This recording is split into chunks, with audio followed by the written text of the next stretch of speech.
Yes, Heavenly Father, in the name of Jesus Christ, Father God, hinihingi ko po, Panginoon, ng inyong gabay at proteksyon si Mami Aywa na sa number 7, O God, in the name of Jesus. Lord, bigyan mo po siya ng kalakasan ng kanyang kalooban, kalakasan ng kanyang espiritual, kalakasan na para mapagtagumpayan niya ang mga nararanasan niyang hirap sa kanyang mga pagsubok na pinagdadaanan sa oras na ito.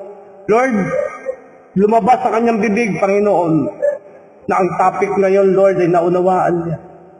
Salamat sa kanyang buhay.